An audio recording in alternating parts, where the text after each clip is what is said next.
hampir sepenuhnya setan-setan dan ritual-ritual dukun di Indonesia itu impor dari luar. Impor. Misalkan tuyul. Tuyul baru muncul tahun 1935. Baru kemarin, pas zaman Belanda. Baru munculnya itu. Jadi gini, kalau misalkan dalam... Anda tahu tuyul muncul 1935 tuh dari mana? Karena tahun 1990-an Clifford Geertz pada waktu itu bukan meneliti tahun segitu, tetapi dia menjelajah tulisan-tulisan dan folklore masyarakat sampai tahun 1990-an, sampai 1900-an, gak ada yang namanya tuyul. Yang ada adalah setan gundul.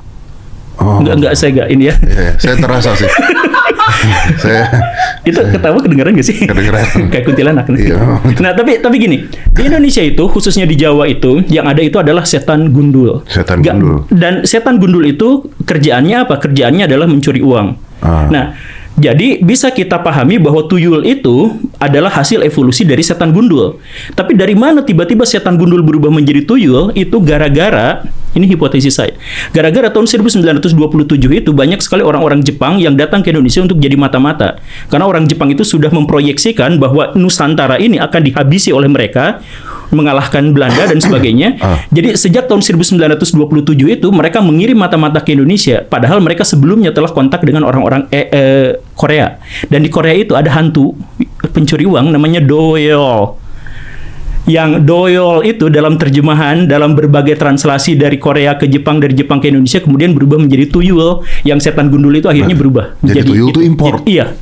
Kuntilanak impor, genderuwo impor, apalagi itu semuanya impor. Jadi kalau misalkan kita menyebut bahwa yang terkait dengan perdukunan, yang terkait dengan tradisi-tradisi mistik kita itu adalah sesuatu yang sakral, original, tidak juga. Enggak seperti itu. Itu baru kemarin baru munculnya. Gitu. Bagus nih. Saya cuma percaya dukun-dukun sunat. Iya benar. Iya. Justru yang harus kita pertahankan itu adalah mentifactnya gitu, mentalitas. Jadi gini, kalau terkait dengan budaya, wujud budaya itu nggak boleh kita pertahankan. Nah, coba terangkan. Kalau misalkan, saya mohon maaf ya, kalau ada satu masyarakat tertentu di Nusantara yang pakaian adatnya adalah misalkan hampir telanjang, maka itu nggak bisa dipertahankan. Nggak bisa? Nggak bisa. Karena memang tidak layak untuk dipertahankan, karena itu adalah masyarakat yang pada waktu itu memang belum memadai untuk menjadi modern. Nah, yang harus dipertahankan itu apa? Mentalitasnya.